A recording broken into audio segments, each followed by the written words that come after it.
Welcome back to Red Hood and the Outlaws right here at Comicstorian, where we take some of your favorite comic books, video games, and movies and break down the plots, giving you a dramatic reading and synopsis of what actually happened. Today we're going to be bringing you the finale to Red Hood and the Outlaws from New 52, and to give you a quick rundown and catch up as to what's going on, Starfire was confronted by her past, causing her to start taking a drug again. This drug caused her to massively burn Roy, who is currently in the hospital talking to Oliver Queen, and in order to find her and save her, Jason decided he needs to start taking Venom, which is the drug that powers up Bane. We're going to get right into the comic now. Please stick around to the ending as I have a few things to state, as this is our last Red Hood video, and you probably want to know what we're going to do next on Sundays. When we last left off, Oliver leaned in, telling Roy that he didn't want to be rude. But from the looks of things, he was the last friend that Roy had. And Roy told him, the Chamber is just looking for the one person who knows more about Starfire than him. Crux. This person's going to help. So the next day, a doctor sits in a wheelchair in front of Crux, and Crux says, "Good. A visitor. I haven't eaten in a week." The doctor tells the Arkham security that they're no longer needed and to leave them be.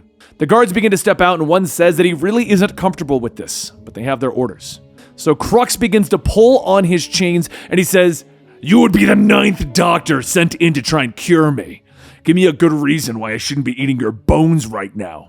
The doctor says because the ones before him were foolish enough to believe that they could cure him. For him, he's here to kill him. That is, if he doesn't do what's asked. Crux. Crux pauses for a moment, asking, "Crux? No one knows that name. No one except, oh, this is Rich." Crux lunges forward, breaking through his chains, grabbing the doctor by the neck, asking, "You came back? For what? Mock my imprisonment? Threaten me?" Jason's disguise fades and he says, "No, I'm here because I need you. I need some information that's floating around that big scaly head of yours." Crux opens his mouth to bite down on Jason, but Jason takes out a knife, stabbing it into Crux's tongue. As Crux swings, knocking Jason back, Jason says, "That's gratitude for you. Probably could have planned that one out a bit better." But just before landing, Crux flies up, grabbing Jason, telling him, "You're not going anywhere. After everything you and your friends did." Crux spins back, throwing Jason through a stone wall, asking, "Did you think it was going to be over already?" So a short while later, Jason opens up his eyes to find himself strapped to a chair, with the only comment being, "Well, this is a bit strange. Care to explain what's going on?" Crux, now back in his human form, says that it's really not all that mysterious. Once he shapeshifted back to his original, more spectacular form, he needed to find something to wear. Shirt from him, pants from Arsenal, but don't worry. Didn't put on the hood. Probably booby-trapped, right? Jason tells him, "Of course it is. The question is, why aren't I dead? Let's face it, leaving me alive is a bad idea for you." Crux leans forward, unlocking the restraints, telling him, "I wanted to thank you." And he hugs Jason. You're welcome?" Crux tells him, "Yes. All that education, brilliance, my parents' resources. I was focused on eliminating all traces of alien life on Earth. I'd probably be dead if not for the three of you and your unorthodox intervention." Jason asks, "The one where we drugged you, knocked you out, and took you to Arkham against your will? That intervention?" Crux tells him, "Yeah, I wasn't happy, sure. But between the drugs and the therapy I received, I was in fact cured. I can think again, clearly, and I realize that I've been a real jerk trying to see revenge on people who weren't even responsible for the death of my parents. And sorry about that back there, I kind of lost control. You saw a bit of me in the Crux state, but I need to focus on the positive. While I was here, I tried to make amends by sneaking around the asylum. I used my multiple degrees to finally do some good in the world." Jason asks, "So you were posing as a crazy bat dragon so you could skulk around playing doctor? And you don't have a problem?" But just as Crux goes to answer, he forms another torso from his back, and he grabs the arrow pointed at him, telling him, "It would seem that Arsenal here is much less trusting on my new outlook on life. Which is fine, considering I tried to kill each of you last time we met." Roy asks, "How are you doing this? Didn't you used to be a dragon?" Crux tells him, "In part, yes, I took the DNA from multiple sources, Man-Bat, Killer Croc, and Clayface to name a few." Jason then says, "I cannot tell you enough how creepy shapeshifting is." Crux tosses Roy his arrow as he gets into the pilot seat, and Jason says, "I'm surprised it took you this long to show up." Roy tells him that he was busy trying to locate Starfire once he was better. But his usual way of locating her isn't working, and Crux says that that's not a problem. "I've tracked people from Tamerlan and other races for half my life. I'm confident that I can locate her within a quarter mile. I just need you to do something for me. Jason asks, what's that? And Crux hits the throttle, telling him, buckle up. Meanwhile, out in the middle of the Brazilian rainforest, Starfire sits by a tree chained up. As she sits there, a panther walks by and begins to sniff her.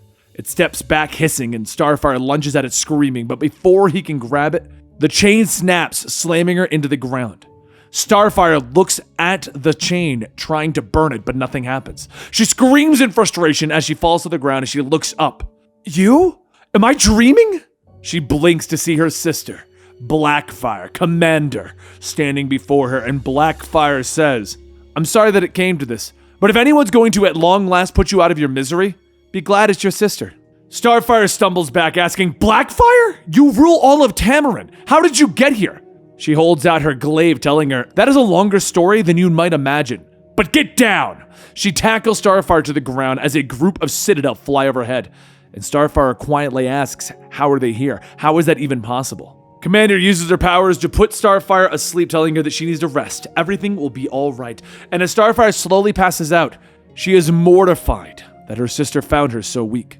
Commander, aka Blackfire, holds Starfire's head, telling her never. You have been, and always will be, the bravest, most courageous person ever. And that is why I am here, because you need help. Elsewhere, Crux lands his ship in the forest, telling them, here we are! Jason tells him that he says that like it's supposed to mean something. And Crux says, well, based on my knowledge of all things Tamarin, I could guess approximately where she should be. And I have, give or take, 7.2 million square miles to guess with here. Before they get out, an alarm goes off and the ship is hit by a missile. Crux transforms, grabbing Roy and calling out to Jason, asking, where are you? But that's when Crux is shot in the back, falling to the ground with a loud thump. A woman with white hair steps out and looks around, stating, come on, show me some smoldering limbs, a melted red helmet, something. Where did you... Oh, you're right behind me, aren't you? Jason pulls the hammer back on his gun, telling her, hello, Rose. Love that mask. Rose spins back, kicking the gun from Jason's hand, telling her, I considered a heart tattoo that said Jason with an axe hacking it in two. Jason drops to the ground, swiping out Rose's legs, stating, would you care to explain why you're trying to kill us? Last thing I remember, you had a big, satisfying smile on your face. Rose falls onto Jason, telling her, I was being polite. Besides, I'm here on business.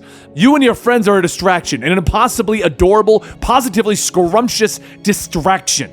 But while they're fighting in another part of this forest, Blackfire hooks up Starfire to a Tamaranian machine, telling her that she's so sorry. So many times that she has failed her.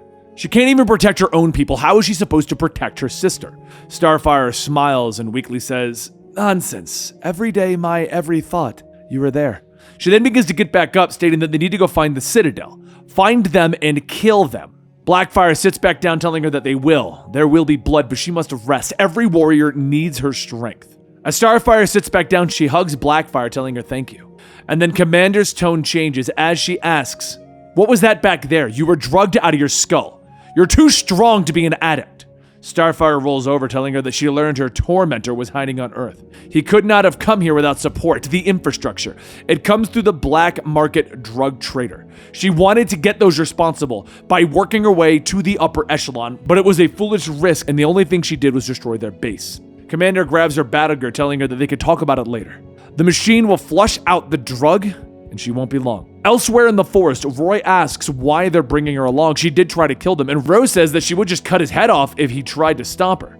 Jason then yells, if you don't stop, I'm gonna shoot you both. Rose then goes on stating that she is tracking Starfire because the little princess ticked off a lot of wealthy people, which means the bounty is very high. Starfire calls out that she won't be able to spend that money when she's dead.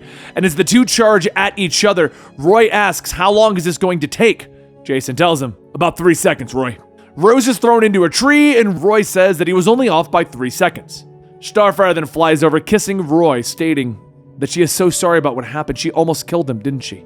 Roy tells her that she didn't do it on purpose. Just let's never talk about it again unless he does something really wrong and needs her to forgive him. Jason then tells everyone that they need to get to the bottom of this and get home. As far as she can tell, Starfire has been on the trail of the same people who hired Rose to stop her.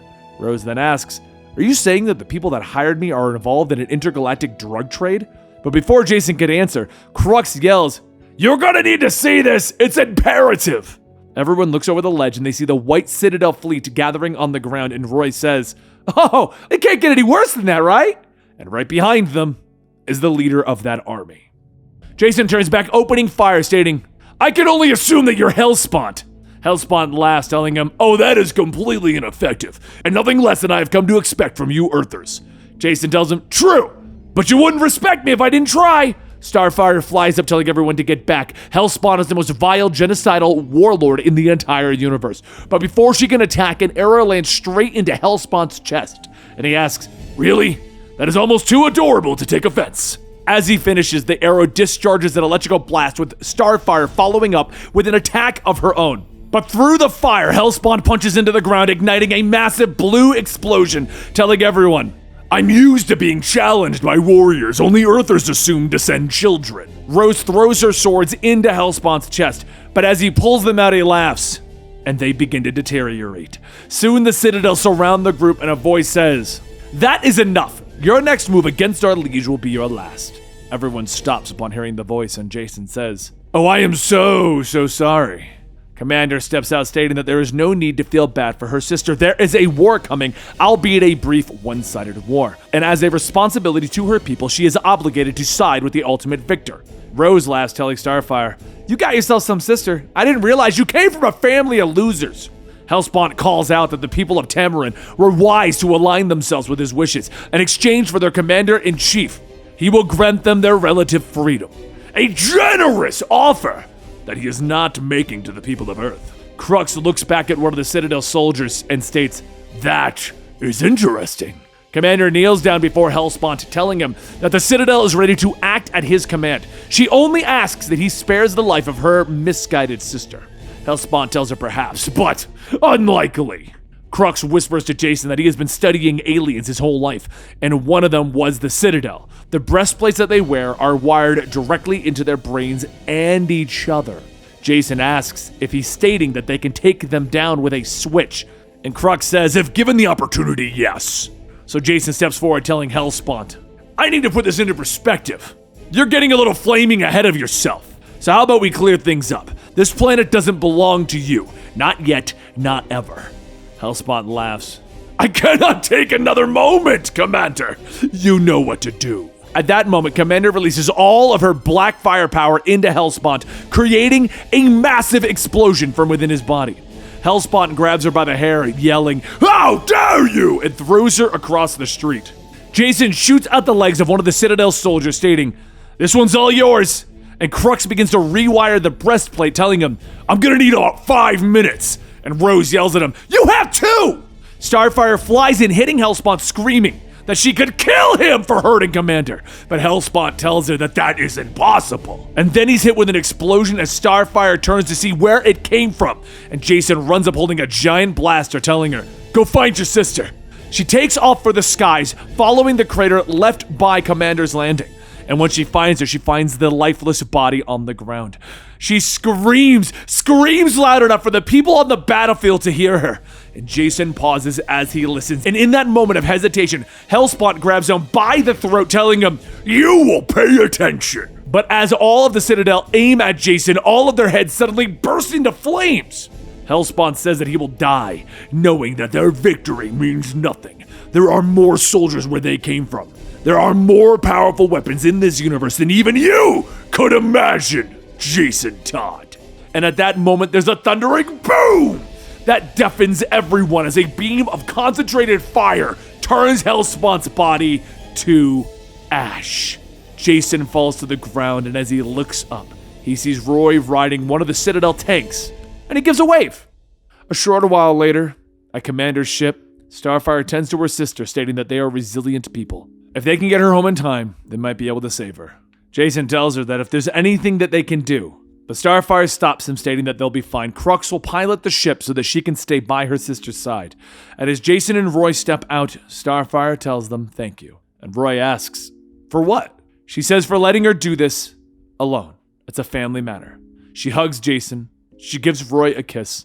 And Roy asks if she'll remember him. And she tells him, forever and a day.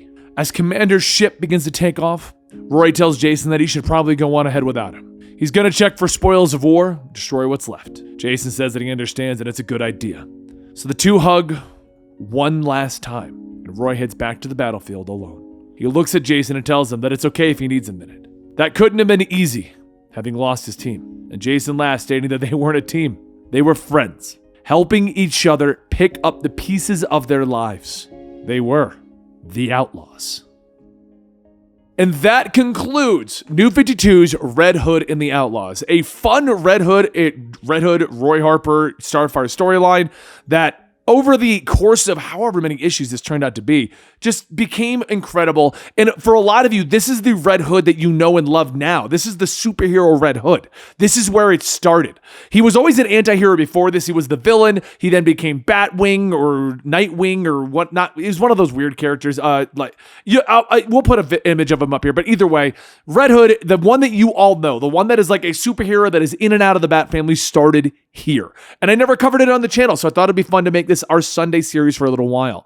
As usual, at the end of all of these long storylines, we're probably going to lose some of you viewers. And for those of you who are going to leave, thank you so much for sticking it out, for enjoying this on a weekly basis. For those of you who are going to stay, next week and the week after, we're going to finish up Red Hood Rebirth, which actually, the reason why we covered this, brings back a bunch of these characters, and you're going to see basically where they ended up 5 years from now. So that you're going to get more of this. But once that is all done, I'm debating what story to do next, and I want to get your opinion. Would you rather see Batgirl? Would you rather see Wolverine? Would you rather see Black Widow or Winter Soldier? These are all the characters that I think would fit into this like Sunday thing. Street level superheroes or gruff, dark superheroes or Bat family superheroes, but I need to know your opinions down below.